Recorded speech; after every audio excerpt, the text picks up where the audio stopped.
کوئی چھوٹا سا پیر آیا ہوا ہے آج کل، اس کا نام ہی میرا خیال ہے چھوٹا پیر کے نام سے مشہور کیا ہوا ہے، تو وہ جو بچہ ہے اس نے بھی وہ تقریر رٹ لی.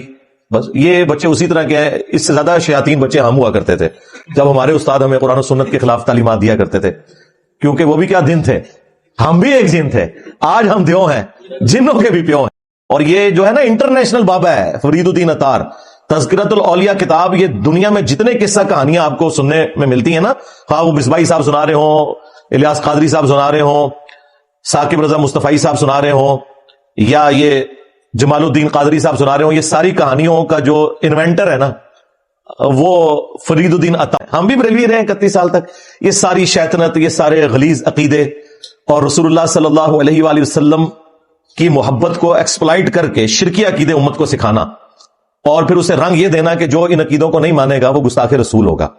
تو جن کے بزرگ رسول اللہ صلی اللہ علیہ وآلہ وسلم کے عقیدہ شفاعت کے اوپر ڈاکہ مارے، وہ ہمیں سمجھا رہے ہیں کہ جی انجینئر صاحب جو ہیں وہ شفاعت رسول کے عقیدے کو نہیں مانتے. واہ واہ واہ. پہلے اپنے گھر والوں کی خبر لو بھائی، تمہارے عقیدے جو ہیں وہ گستاخانہ ہیں، تمہارے بزرگوں کے عقیدے گستاخ. اور یہ جو ہے نا انٹرنیشنل بابا ہے فرید الدین عطار، تذکرۃ الاولیاء کتاب، یہ دنیا میں جتنے قصہ کہانیاں آپ کو سننے میں ملتی ہیں نا، خواہ وہ مصباحی صاحب سنا رہے ہوں، الیاس قادری صاحب سنا رہے ہوں، ثاقب رضا مصطفی صاحب سنا رہے ہوں، یا یہ جمال الدین قادری صاحب سنا رہے ہوں، یہ ساری کہانیوں کا جو انوینٹر ہے نا وہ فرید الدین عطار ہے. آج سے آلموسٹ کوئی 800 سال پہلے وہ فوت ہوا. فوت کیا ہوا؟ 627 ہجری میں منگولوں کے ہاتھوں قتل ہو گیا، اور نگاہ مار کے منگولوں کو غائب نہیں کر سکا. اور آج ان منگولوں کی اولاد انجینئر محمد علی مرزا، اس کو اللہ تعالیٰ نے اسلام کی دولت سے مشرف کر کے ان بابوں کے اوپر مسلط کیا ہے، اور یہ سارے کے سارے بابے فیل ہیں. میرا ایک نعرہ انہیں لے ڈوبا ہے، میرے نبی سا ہے ہی کوئی نہیں، تیرے بابے تھے شاہی کوئی نہیں. بایزید بستامی کے ماننے والے، یزید ابے دے منڈے والے، جو یہ بکواس کرتا تھا، بھونکتا تھا کہ قیامت والے دن محمد اور تمام انبیاء میرے جھنڈے کے نیچے ہوں گے اور میرا جھنڈا محمد کے جھنڈے سے بھی بڑا ہوگا. اب یہ بات میں اس لیے کر رہا ہوں کہ یہ لوگ اس بات کو مانتے ہیں، یہ انکاری نہیں ہے. ابھی فتویٰ صرف مفتی منیر صاحب نے چشتی رسول کے اوپر دیا ہے. ہاں ابھی بہت سا کام باقی ہے، ان عبارتوں میں کوئی فتوے نہیں ہے، ان کی تعویل کرتے ہیں شطحیات کے نام کے اوپر. خیر میں اس کو کافی دفعہ ٹاپک میں ڈسکس کر چکا ہوں، آج میرا وہ ٹاپک نہیں ہے.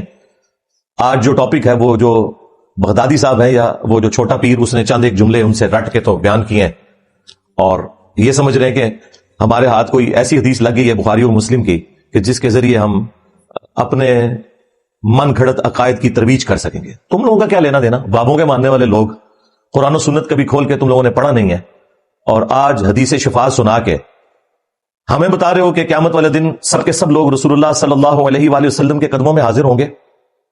اور تم تو وہ ہو کہ کہتے ہو کہ ہمیں عبد القادر جیلانی آ کے بچائیں گے.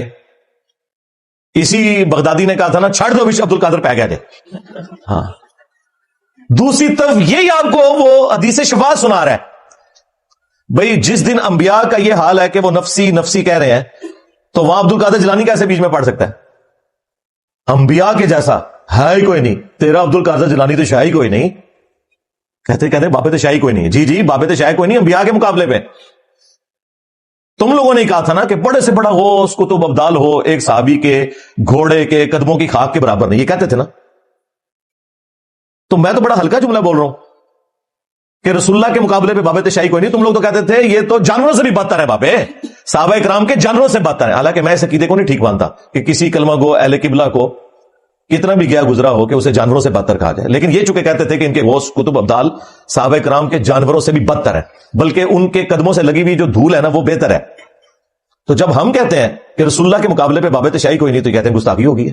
ان کا آپ یعنی انٹلیکچوئل لیول دیکھ لیں، ان کی کامن سینس دیکھ لیں، وہ بھی ان کے اندر موجود نہیں ہے.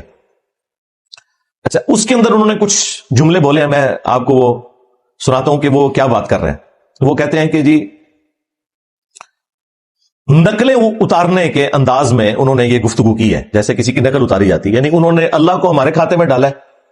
اور بایزید بستامی جو یہ کہتا تھا کہ میرا جھنڈا محمد کے جھنڈے سے بھی بڑا ہوگا، نعوذ باللہ، اس کے ماننے والے نے نبی علیہ السلام کو اپنے کھاتے میں ڈالنے کی کوشش کیا. نکلو ادھر ہوئے تو آڑا کے لینا دینا رسول اللہ صلی اللہ علیہ وآلہ وسلم. تو وہ نقلیں اتارتے ہوئے کہتا ہے کہ جی یہ کہتے ہیں اللہ کے سوا کوئی مشکل کشا نہیں، اللہ کے سوا کوئی حاجت روا نہیں، اس کو نقلیں اتارنے کے انداز میں، اور ہمیں ٹونٹ کر رہا ہے. اور وہ کہتا ہے قیامت والے دن دیکھیں سب کے سب رسول اللہ کے پاس آئیں گے صلی اللہ علیہ وآلہ وسلم. تم نے تو بازید بستامی کے پاس جانا ہے نا، اور جو اس کے ساتھ قیامت کے دن ہونا ہے نا، ہماری تو دعا ہے تمہیں، بد دعا نہیں میں کہتا، دعا ہے کہ تمہارے ساتھ بھی وہی کچھ ہو اگر تم لوگوں نے توبہ نہ کی مرنے سے پہلے. اس کے بعد پھر وہ کہتے ہیں کہ جی یہ لوگ اس دن اللہ کی طرف منہ نہیں کریں گے. یعنی وہ یہ بتانا چاہ رہے ہیں کہ ہم جو ہیں وہ نعوذ باللہ رسول اللہ کے ماننے والے ہیں، وہ اپنے آپ کو یہ پیش کرنے کی کوشش کر رہے ہیں، حالانکہ بازید کے ماننے والے. اور جو انجینئر صاحب ہیں یا ان کے اسٹوڈنٹس ہیں یا باقی لوگ جو ہیں یہ اللہ کے ماننے والے ہیں، یعنی وہ اللہ کو اون نہیں کر رہے. اس کے بعد وہ کہتے ہیں کہ یہاں یہ لوگ سفارش کے منکر ہیں، اور وہاں یہ انبیاء کرام علیہ السلام سے ہوتے ہوئے رسول اللہ تک پہنچیں گے صلی اللہ علیہ وسلم. جی ہم نے تو وہاں ہی پہنچنا ہے، آپ نے جانا ہے بازید بستامی کے پاس، اور جدھر اس نے جانا ہے نا اس نے تمہیں بھی اپنے ساتھ ہی وہاں لے کے جانا ہے، نہ سمجھ. پھر اس نے ایک جملہ اس میں بولا، وہ کہتا ہے کہ جب یہ انبیاء کرام علیہ السلام سے ہوتے ہوئے لوگ پہنچیں گے نا رسول اللہ تک، تو آدم علیہ السلام بھی اللہ کے پاس نہیں بھیجیں گے بلکہ نوح علیہ السلام کے پاس بھیجیں گے. اور نوح علیہ السلام جو ہے وہ موسیٰ علیہ السلام کے پاس، اور وہ ابراہیم علیہ السلام کے پاس، وہ عیسیٰ علیہ السلام کے پاس. تو اس نے ایک جملہ بولا ہے کہ دھیان کرنا کدھر آدم علیہ السلام بھی تھے بریلوی نہیں نے. اچھا یہ جملہ میں بولتا نا تو انہوں نے کہنا تھا انہوں نے گستاخی کر دیا، حالانکہ میں اسے گستاخی نہیں سمجھتا، یہ سمجھانے کے لیے اسی طریقے سے بات کی جاتی ہے. لیکن ان کی ڈاکٹرن میں گستاخی ہے جب یہ بول رہے ہیں نا کہ بھی آدم علیہ السلام بھی بریلوی ہیں. اب میں اگر کہوں نا کہ آدم علیہ السلام بھی علمی کتابی ہیں یا صرف مسلم ہے تو انہوں نے کہنا دیکھو جی یہ تو آدم علیہ السلام کو اپنے فرقے میں شامل کر رہا ہے، حالانکہ ہمارا تو فرقہ ہی نہیں ہے. فرقوں کی تو چندہ بک ہوتی ہے، ایک بڑا ہوتا ہے، اور فرقوں کی سب سے بڑی نشانی ہے کہ وہ یہ کہتے ہیں باقیوں کے پیچھے نماز نہیں ہوتی، باقی سارے کافر ہم مسلمان، ہم تو چندے بھی تمہیں دیں، نمازیں تمہارے پیچھے پڑھیں، مسجد کوئی الگ نہیں بنائی، وہ گالی جو تمہارے بزرگوں کو لگتی ہے ہمیں تو نہ دو. اب اس غم کو تو میں ختم نہیں کر سکتا کہ تمہارے بزرگ یہ سارا گند کر کے گئے، ایک دوسرے کو کافر کہہ کے گئے، ایک دوسرے سے اپنی مسجدیں الگ کر کے گئے، چندہ بک الگ کر کے گئے. یہ ساری گندگی اگر میرے اندر نہیں ہے تو تمہیں اس بات کا غم کیوں نہیں جا رہا؟ مان لو کہ نہیں ہے میرے اندر وہ گندگی. اور صرف اتنا ماننا کافی نہیں بلکہ یہ بھی کہنا پڑے گا کہ ان کے اندر یہ گندگی موجود تھی. اور پھر اینڈ پہ جب لوگ پوچھیں نا کہ انجینئر صاحب گندی مکھی ہیں، گند پہ بیٹھتے ہیں، تو آپ نے پھر کہنا کہ انجینئر صاحب کو کچھ نہ کہا کریں، یہ گند ہمارے بزرگوں کا تھا، انجینئر صاحب تو گند صاف کر رہے ہیں، انجینئر صاحب گندی مکھی نہیں ہے، گند ہمارے بزرگوں نے پھیلایا تھا، قصور انجینئر صاحب کا نہیں، قصور ہمارے بزرگوں کا ہے. اور آخری جملہ انہوں نے اس میں یہ بولا کہ جب لوگ عیسیٰ علیہ السلام کے پاس پہنچیں گے نا تو عیسیٰ علیہ السلام کہیں گے کہ میں آج اس شخص کو جانتا ہوں جس کے ہاتھوں پر شفاعت کا دروازہ کھلے گا، تم محمد رسول اللہ صلی اللہ علیہ وآلہ وسلم کے پاس چلے جاؤ. اس پہ پتہ انہوں نے کیا بولا کہ وہ عیسیٰ علیہ السلام ہوں گے، جیل میں نہیں ہوں گے. یعنی میرا وہ کہہ رہا ہے کہ وہ عیسیٰ علیہ السلام ہوں گے، وہ انجینئر نہیں ہوگا. وہی انجینئر تو بھیج ہی رسول اللہ کے پاس رہا ہے صلی اللہ علیہ وآلہ وسلم. یہ کہنا چاہیے تھا کہ عیسیٰ علیہ السلام بابی نہیں ہوں گے، کتابی ہوں گے، یہ کہنا چاہیے تھا تجھے. دیکھیں اب یہ اگر اس طرح کا جھوٹا الزام میرے اوپر نہ لگاتے تو ان کے بابے بھی تختہ مشق نہ بنتے. میں نے آپ کو بارہا یہ چیز کھول کر بیان کی ہے کہ جو بھی رسول اللہ صلی اللہ علیہ وآلہ وسلم کی ختم نبوت کی برکت سے اس پلیٹ فارم کی دعوت حق کو بدنام کرنے کی کوشش کرے گا، میں نے سیدھا اس کے بزرگوں کو ہاتھ ڈالنا ہے. میں نہیں چھڑ رہا کوئی بابا، چولہا تو ہڈیاں لا کے رکھ دینی ہے. ایک چیز تھی رسول اللہ تو توبہ کی تھی جنا، حالے تو بہت کچھ باقی ہے. ایک ایک چیز سے توبہ کرو گے انشاءاللہ تعالی.